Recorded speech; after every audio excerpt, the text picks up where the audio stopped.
Good morning दोस्तों, स्वागत है आपका एक बार फिर से हमारे चैनल पर। अब हम बात कर रहे हैं, हमने अभी तक जो बात कर ली है वो 2.1 की प्रश्नावली 2.1 का पूरा चैप्टर हमने कवर कर लिया है क्वेश्चन के साथ में, विद स्लाइड्स भी हमने लगाई थी। और अब हम बात करने वाले हैं प्रश्नावली 2.2 में। प्रश्नावली 2.2 में हमने कुछ बातें उस दिन कर ली थी और कुछ बातें हम आज करने वाले हैं। तो जो बातें हम आज करने वाले हैं उसके बारे में थोड़ा सा हम जान लेते हैं, कुछ बातें हम जान लेते हैं। हमने उस दिन बोला था अगर द्विघात समीकरण ax square plus bx plus c के मूल अल्फा और बीटा हों, अगर इसके मूल क्या हों, अल्फा और बीटा हों, इसके मूल अल्फा और बीटा हों, तो मूलों का जो योगफल होता है अल्फा प्लस बीटा और माइनस बी अपान ए। तो ये माइनस बी अपान आया कहां से, बी अपान ए, तो माइनस एक्स का गुणांक बटे एक्स स्क्वायर का गुणांक। यहां देखो माइनस एक्स का गुणांक मतलब बी हो गया, तो माइनस बी, एक स्क्वायर का गुणांक मतलब a का, तो बटे a आ गया। ऐसे ही आगे देख लो, मूलों का गुणनफल मतलब alpha into beta equal to क्या होगा, c अपान ए बराबर अचर पद बटे एक्स स्क्वायर का गुणांक। तो ये बातें आप समझ गए होंगे। अच्छा, ये तो हो गई छोटी बात मतलब द्विघात समीकरण की बात होगी। अगर आपके सामने त्रिघात समीकरण लिखा हो तब क्या होगा, अगर किसी त्रिघात समीकरण के मूल अल्फा और बीटा हो, त्रिघात समीकरण ax cube plus bx square plus cx plus d के मूल अल्फा, बीटा और गामा, यदि द्विघात समीकरण ax cube plus bx square plus cx plus d के मूल अल्फा और बीटा हो तब क्या होगा। तब इसके शून्य कैसे बताओगे, अभी तक अल्फा प्लस बीटा होता था, अब क्या होगा, अब होगा alpha plus beta plus gamma. Alpha plus beta plus gamma बराबर क्या होगा, माइनस बी अपान ए। माइनस बी अपान ए मतलब एक्स स्क्वायर का गुणांक माइनस एक्स स्क्वायर का गुणांक, यहां देखो माइनस एक्स स्क्वायर का गुणांक बटे एक्स क्यूब का गुणांक बटे एक्स क्यूब का गुणांक। अच्छा, अब ये तो बात होगी मूलों के योगफल की। अब एक बात कर लेते हैं, जब संयुक्त रूप में मूलों का गुणनफल लिखा, मूलों का योगफल किया गया, जैसे ये हो गया अल्फा बीटा गामा, नहीं लिखने तरीका अल्फा बीटा गामा, फिर हो जाएगा बीटा गामा और अल्फा, बीटा गामा और अल्फा, गामा अल्फा कुछ भी कर सकते हो। बीटा गामा हो गया तो अल्फा बीटा हो गया, बीटा कुछ भी कर सकते हो, उल्टा पुल्टा कुछ कोई दिक्कत नहीं। बराबर क्या होगा, alpha beta plus gamma beta plus alpha gamma बराबर होगा सी अपान, ये होगा सी अपान ए। अब सी अपान ए आया कहां से, सी अपान ए एक्स का गुणांक बटे एक्स क्यूब का गुणांक, एक्स का गुणांक बटे ए का मतलब एक्स क्यूब का गुणांक, एक्स क्यूब का गुणांक। ये बातें आप समझ गए। ओ सॉरी, यहां दिख नहीं रहा, यहां देखते हैं आगे। मैं यही बातें ऊपर लिख दे रहा हूं, यही बातें alpha beta plus gamma beta plus alpha gamma बराबर हो जाएगा सी अपान ए। बराबर लिख सकते हो एक्स का गुणांक बटे एक्स क्यूब का गुणांक, एक्स का गुणांक बटे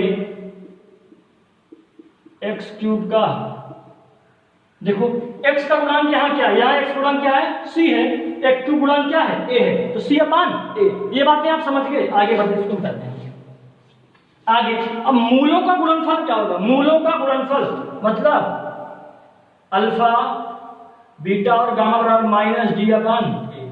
माइनस डी अपान ए का क्या मतलब हुआ, यहाँ माइनस डी अपान ए का मतलब हुआ माइनस अचर पद बटे एक्स क्यूब का गुणांक, माइनस अचर पद बटे एक्स क्यूब का गुणांक। ये बातें आप नोट कर लीजिएगा, बहुत ही इंपॉर्टेंट है आपके इस चैप्टर के लिए, बहुत ही ज्यादा इंपॉर्टेंट, मोस्ट इंपॉर्टेंट आपके इस चैप्टर के लिए। हाँ, अगर ये बातें नोट हो गई हो तो मैं आगे बढ़ूं, आगे बढ़ूं। चलो ठीक है, आगे बढ़ते हैं।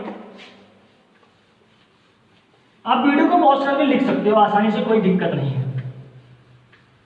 अब क्या बात करते हैं, अब आपको कुछ चीजें हो गई होंगी तो मैं आपसे एक क्वेश्चन पूछ लेता हूं। एक क्वेश्चन नंबर 1 आपके, क्वेश्चन नंबर 1 आपकी स्क्रीन पर ये रहा। ये क्वेश्चन नंबर 1 जो है ये बहुपद से रिलेटेड है, तो आप इसे सुनिएगा क्वेश्चन, और आपके स्क्रीन पर भी क्वेश्चन लग जा रहा है, तो क्वेश्चन लगा दीजिएगा। क्वेश्चन नंबर 1 लिखा गया है, द्विघात बहुपद x² + 7x + 10 के शून्य ज्ञात कीजिए, के शून्य ज्ञात कीजिए और शून्यांकों तथा गुणांकों के बीच के संबंध की सत्यता ज्ञात कीजिए। देखो, इस चैप्टर के जितने भी क्वेश्चन है आपके पेपर में नहीं आने हैं, फिर भी आपको पढ़ना है, क्योंकि आपको आगे चल के क्या इसकी जरूरत पड़ने वाली है। आप कुछ भी करोगे इसकी जरूरत कन्फर्म 101% की जरूरत आपको पड़ेगी, भले ही आपके पेपर में ये ना आए। तो हम आगे बढ़ते हैं, आगे बढ़ते हैं। यहाँ क्या आपको मिलने वाला है, अब यहां से होगा तो समीकरण दिया गया, एक बार क्वेश्चन को फिर से रिवाइंड कर लेते हैं। द्विघात बहुपद x² + 7x + 10 के शून्य ज्ञात कीजिए तथा और शून्यांकों तथा गुणांकों के बीच के संबंध की सत्यता की जांच कीजिए। तो आपका बहुपद कितना, द्विघात बहुपद जो दिया गया, क्या दिया गया है, x² + 7x + 10। तो क्या दिया गया बहुपद, x² + 7x + 10। अच्छा, ये आपको द्विघात बहुपद दिया गया है। अब भाई हमें इसके शून्य तो पता ही नहीं है, हमें इतना ध्यान देना है कि ये किसमें लिखा है, ये ax² + bx + c के फॉर्म में लिखा है, और ax² + bx + c के शून्य अल्फा और बीटा होते हैं, तो हमें अल्फा और बीटा बेस पे लगाना पड़ेगा। तो सबसे पहले हम इसे सॉल्व करते हैं, इसके शून्यांक निकालते हैं। आइए देखते हैं। तो आपको 8वीं क्लास में, 8वीं 7th क्लास में, 8th क्लास में, ये सब क्लासों में, 9th क्लास में आपने गुणनखंड को सॉल्व करना सीखा होगा। तो आइए हम समझ रहे हैं आप सीखे हो, तो हम क्या डायरेक्ट डिस्कस कर रहे हैं, डायरेक्ट मतलब हम भी कुछ बताएंगे, आप भी कुछ समझोगे, तो यार समझा करो गाल इतनी यार, आप लोग भी ना सब बताऊंगा, बिल्कुल टेंशन मत, छोड़ दो जितनी भी टेंशन है। एक एक क्वेश्चन यहाँ कंप्लीट होगा, एक एक क्वेश्चन, नो प्रॉब्लम। अब देखो, हमेशा जब भी हम ऐसे क्वेश्चन को सॉल्व करते हैं तो देखते हैं कि इसका मल्टीप्लाई कराते हैं, इसका मल्टीप्लाई कराते क्या आएगा, 10x²। अब इस 10x² के 2 पार्ट करने हैं, 10x² के 2 पार्ट करने हैं, जिसको सम करो, जिसको प्लस करो या ऐड करो, तो क्या मिल जाए, 7x मिल जाए। तो क्या करोगे, एक तो 5 2 हो गया, एक तो 5 2, क्या कोई और बनने वाला है, 10 का ऐसे 2 नंबर रहेंगे जिनको मल्टीप्लाई करो तो 10 आ जाए। 5 और 2 के अलावा है कोई नंबर नहीं है ना, यहाँ x भी लगा दो, तो 5 2 जा 10 हो गया, और 5 + 2 कितना हो जाएगा, 7। तो बन गया हमारा फंडा। हम क्या करेंगे, अब यहाँ इसका गुणनखंड हो जाएगा x² + 5x + 2x+, ये कहानी हो गई। अब इसको अगर हम सॉल्व कर लें, इसको अगर हम सॉल्व करते हैं, यही आता है, देखो इसको सॉल्व करते हैं, यहाँ x कॉमन होगा, x + 5, यहाँ 2 कॉमन, x + 5, यहाँ x + 5 कॉमन है, x + 5 और इंटू x+, ये आप कुछ इस तरीके से हो गए। अच्छा, हमें इसके शून्य ज्ञात करना है ना, अगर इसके शून्य ज्ञात करने तभी इन सबको शून्य के बराबर दिखाना पड़ेगा, इन सबको हमें शून्य के बराबर दिखाना पड़ेगा। तो 0 के बराबर इन सबको चलो दिखाते हैं। f x + 5 = 0, x बराबर क्या होगा, उधर जाएगा तो -5। अगला f x + 2 = 0, तो x बराबर -2। क्या समझे, x के 2 मान प्राप्त हुए, x के 2 मान प्राप्त हुए, एक तो -5 अगला -2, ये बातें आप नोट करिएगा, एक तो -5 अगला -2, x की 2 वैल्यू प्राप्त हुई। अब हमें क्या बताना है, वो कह रहा है कि शून्यांक तथा गुणांकों के बीच संबंध की सत्ता ज्ञात कीजिए या स्थापित कीजिए। अब यहां से मैं क्या लिखा, मूलों का योग। अच्छा, यहां से मूलों का योगफल क्या होगा, मूलों का योगफल alpha plus beta, alpha plus beta. यहां 2 मूल कितने हैं, इसके 2 मूल है ना, अल्फा प्लस बीटा बराबर होता है -b/a होता है, और अल्फा इंटू बीटा बराबर होता है c/a। अल्फा प्लस बीटा बराबर -b/a। अच्छा, अगर हम मान लें, पहला हमने माना भी था पहला मूल ये हो गया, दूसरा मूल ये हो गया, तो मूलों का योगफल कर लेते हैं -5, यहाँ प्लस लगा है तो प्लस कर देते हैं, और माइनस बीटा का मान -2 बराबर। अच्छा माइनस बी अपान कैसे निकालेंगे? माइनस बी अपान निकालने के लिए हमें इस इक्वेशन पे आना पड़ेगा, हमें इस बहुपद पे इस बहुपद में आना पड़ेगा, क्वेश्चन नहीं है, बहुपद पे आना पड़ेगा।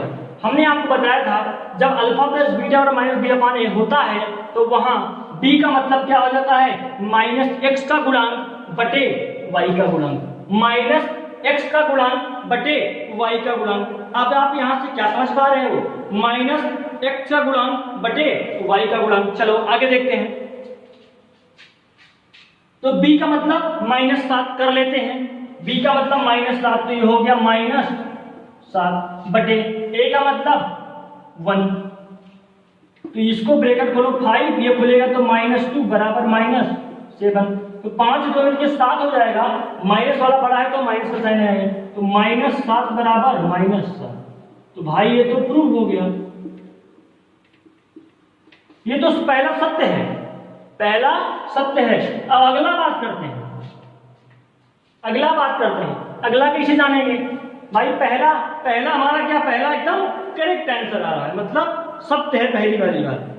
अगला देखते हैं, मूलों का गुणनफल मतलब alpha into beta, alpha into beta बराबर आपको पता है C/A होता है, तो अल्फा इंटू बीटा मतलब यहाँ अल्फा ये हो गया, और बीटा क्या हो गया? ये हो गया, ध्यान देना, अल्फा ये बीटा ये, तो -5 इंटू -2 बराबर C का मतलब अचर पद, फिर बहुपद में आते हैं, अचर पद बटे x² का गुणांक, अचर पद कितना है? 10 बटे a का गुणांक कितना है? a मतलब x² का गुणांक कितना है?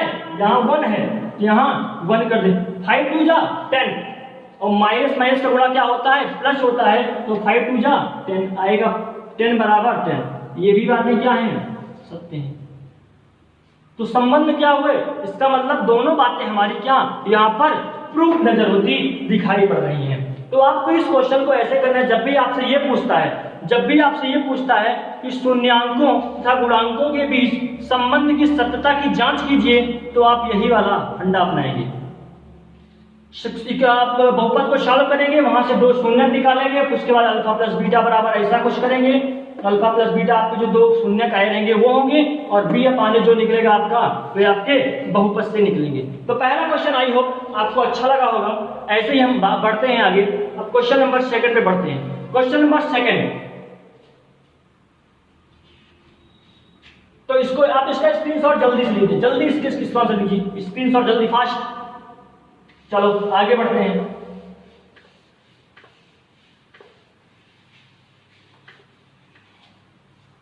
आपको पता है अभी सुबह की कितनी बज रही हैं? अभी सुबह के मैं जिस समय वीडियो शूट कर रहा हूं इस समय बज रही है 7, मतलब आप तो सुबह के 7 बज रहे हैं।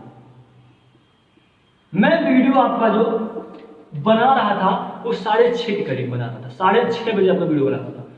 समझो 6:30 बजे वीडियो बनाना, सो के उठने तो हम वीडियो बनाने पहुंच जाओ, क्योंकि क्या है ना कि वॉइस क्वालिटी थोड़ा गड़बड़ हो जाती है, और लाइटिंग का भी जैसे आपने अगले वीडियो में देखा होगा कि लाइट क्वालिटी हल्का सा डैमेज हो गई थी, तो लाइट क्या थोड़ा डिम लाइट आ रही है, इसीलिए। आगे बढ़ते हैं। तो आपको इससे क्या मतलब, आपको तो वीडियो से मतलब है, आपको इससे थोड़ी मतलब है कि कितने कष्ट में वीडियो बन रहा है। चलो आगे बढ़ते हैं। आपको बस पढ़ाई से मतलब है, आपको जो बातें समझ में आ रही है उसको आप नोट करते चलिएगा। अब मैं एक क्वेश्चन और आपके सामने लिख रहा हूँ, एक क्वेश्चन आपके सामने यहां लिखा गया है क्वेश्चन नंबर 2। अब ठीक है, क्वेश्चन नंबर 2 में हम प्रश्नावली पे आते हैं। क्या आपको मैं ऐसे एग्जांपल लेके आपको बता रहा था, तो प्रश्नावली पे आ जाते हैं। प्रश्नावली 2.2,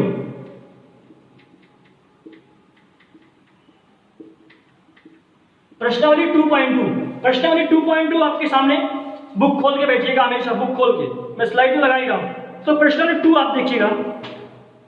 प्रश्नावली 2 में कह रहा है निम्न द्विघात बहुपदों के, मैं क्वेश्चन यहां से बोल रहा हूं, आपको क्वेश्चन क्या है, जो मैं क्वेश्चन जो लिखूंगा यहाँ, क्वेश्चन केवल आपकी स्लाइड में भी लग जाएगा क्वेश्चन, ध्यान देना। कह रहा है निम्न द्विघात बहुपदों के शून्य ज्ञात कीजिए और शून्यांकों तथा गुणांकों के बीच संबंध की सत्यता की जांच कीजिए। शून्यांकों तथा गुणांकों, जो भी क्वेश्चन बताया सेम क्वेश्चन उसी पर डिपेंड है। तो मैं एक क्वेश्चन में पहला उसका क्या करना था मैं इसको लगा दे रहा हूँ, बाकी क्वेश्चन में यही लिख दे रहा हूँ। तो ये क्वेश्चन है, लिखा गया है एक्स स्क्वायर माइनस 2x और minus 8, x square minus 2x minus 8, ये आपके सामने समीकरण लिखे गए हैं। सॉरी बहुपद, मैं भूल जाता हूँ, ये बहुपद लिखे गए हैं। तो अब बहुपद में क्या होगा, अब बहुपद में क्या होगा देखो, अब इसके में शून्यांक बताने हैं, शून्यांकों और गुणांकों के बीच संबंध की सत्ता की जांच करनी है। गर्मी बहुत ज्यादा है, पंखा भी नहीं चलाया, ठीक, वीडियो को एंजॉय कर देगा, अब पंखे में बैठ के आप पढ़िएगा, भले हमारे यहाँ गर्मी लग रही हो। आगे बढ़ते हैं, इसके शून्यांक निकालते हैं। इसके शून्यांक कैसे निकलेगा भाई, फिर वही पुरानी प्रोसेस, इक्वेशन बनाओ तो आएगा माइनस 8x स्क्वायर, इसका मल्टीप्लाई कराओगे और पहले वाले का लास्ट वाले का माइनस 8x स्क्वायर। क्या करो कि माइनस 2 आ जाए, क्या करो कि माइनस 2 आ जाए, प्लस करने पर या माइनस करने पर क्या करोगे, तो माइनस 4x और प्लस, देखो बना कि नहीं बना, 4 2 जा माइनस 8x स्क्वायर और 4 में से 2 जाएगा तो माइनस 2 बच जाएगा। तो कहानी तो मेरा सोल्यूशन मिल गया, x square minus 4x plus 2x और माइनस हो गया ना। यहां देखो x कॉमन है तो x माइनस 4, यहां 2 कॉमन है तो x माइनस 4, यहां x माइनस 4 कॉमन है तो x माइनस 4 और x प्लस 2। जिन लोगों को ये गुणनखंड समझ में नहीं आ रहा होगा तो पुरानी किताबों को उठाकर थोड़ा बहुत पढ़ लेंगे, फिर भी मैं अधिकतर यहाँ बताने का आपको प्रयास करूंगा। आगे बढ़ते हैं, अब देखो यहाँ इफ क्या होगा, अब भाई शून्य है तो 0 के बराबर होगा तो हमें सबको 0 दिखाना पड़ेगा, 0 दिखाते हैं। इफ x माइनस 4 बराबर 0 तो x बराबर 4, ये पहला शून्य हो गया। दूसरा इफ x प्लस 2 बराबर 0 तो x बराबर माइनस 2, ये दूसरा, ये हो गया अल्फा और ये हो गया बीटा, ये हो गया अल्फा, ये हो गया बीटा। चलो आगे बात करते हैं, फिर वही पुरानी process, alpha plus beta, alpha plus beta, alpha plus beta बराबर क्या होता है, मूलों का योगफल, मूलों का योगफल। अल्फा प्लस बीटा बराबर होता है माइनस बी अपॉन ए। अल्फा प्लस बीटा मतलब हमारे ये जो दो मूल दिए गए हैं, अल्फा मतलब 4, बीटा मतलब माइनस 2, जो हमने इस बहुपद से x की वैल्यू निकाली होगी, तो क्या होगा, ये हो जाएगा 4 और ये हो जाएगा प्लस ब्रैकेट में माइनस 2, क्योंकि माइनस लगा, माइनस बी अपान ए, यहाँ से माइनस बी अपान ए, माइनस बी अपान ए का मतलब बी का क्या है माइनस 2, तो यहाँ आगे माइनस 2 बटे ए का मतलब 1। ये बात समझ गए आप, ये बात आगे ब्रैकेट आगे माइनस वही लगा है और यहाँ बी का गुणांक भी क्या है माइनस 2 है। देखो यहाँ से ब्रैकेट खोलोगे तो हो जाएगा माइनस, क्योंकि ब्रैकेट के आगे ये अंदर में प्लस है, अंदर में सारी माइनस है, ये क्या हो जाएगा, अब ये क्या हो जाएगा माइनस माइनस का गुणा प्लस, ये हो जाएगा 2 बटा 1 का मतलब 2 ही होगा, 4 में से 2 जाएगा 2 बराबर 2, तो ये भी भाई क्या है सत्य हुआ। अगला बात करते हैं भाई, अल्फा प्लस बीटा और माइनस मतलब मूलों का योगफल और गुणांकों का जो गुणांक है उनमें क्या, उनमें रिलेशन क्या, रिलेशन एकदम सही आ रहा है, ये हो जाएगा हमारा, देखो 2 बराबर 2 आ जाएगा। अब बात करते हैं नेक्स्ट, मूलों का गुणनफल, मूलों का गुणनफल क्या होगा, अल्फा इंटू बीटा बराबर होता है सी अपॉन ए। अल्फा इंटू बीटा मतलब, अल्फा मतलब 4, बीटा मतलब माइनस 2, तो 4 इंटू माइनस 2 बराबर सी का मतलब अचर पद माइनस 8 बटा ए का मतलब एक्स स्क्वायर का गुणांक, तो यहां हो जाएगा 1, तो 4 2 जा 8, माइनस 8 बराबर माइनस 8, ये भी क्या हुआ हमारा सत्य हुआ। इसका मतलब जो क्वेश्चन में पूछा था कि शून्यांकों और गुणांकों के बीच सत्ता की हमें जांच करनी थी, वो जांच हमारी यहाँ पूरी होती है और वो जांच एकदम परफेक्ट आती है कि दोनों बातें, गुणांकों और शून्यांकों के बीच जो संबंध था वो बिल्कुल सत्य आ रहा है, वो बिल्कुल सही आ रहा है। तो आप देख रहे हो एक 20 मिनट में एक, मतलब मान लीजिए 20 मिनट में एक क्वेश्चन हमारे सॉल्व हो रहे हैं। 20 मिनट मतलब क्वेश्चन बड़ा है, फिर भी आप इस चैप्टर का एक क्वेश्चन अगर सॉल्व कर लेते हो तो आपके सारे क्वेश्चन इस चैप्टर के सॉल्व हो जाएंगे, तो ये आप ध्यान दीजिएगा। ये भी हमारे ख्याल से लगभग सॉल्व हो चुका है। अगर इस क्वेश्चन में कोई भी दिक्कत हो, मैं अभी एक क्वेश्चन आपको इसका और करा दे रहा हूं। बिल्कुल टेंशन मत लीजिए। एक क्वेश्चन और करा दे रहा हूँ अभी, लेकिन इस वीडियो में यहीं तक ही, क्योंकि 20-20 मिनट का वीडियो बनाना ही ज़्यादा अच्छा रहता है। क्या होता है ना कि आजकल भारत में नेट की समस्या बहुत विरल समस्या हो गई है, मतलब इतनी ज़्यादा बड़ी समस्या हो गई है कि नेट की स्पीड नहीं रहती, वीडियो अपलोड करने में बहुत बड़ी समस्या। तो 20 मिनट का वीडियो आप पढ़ते रहेगा, आपको ना आप बोरियत महसूस करेंगे ना हम बोरियत महसूस करेंगे। तो तब तक के लिए बाय बाय, टेक केयर, अपना ख्याल रखिएगा, मिलते हैं नेक्स्ट वीडियो में।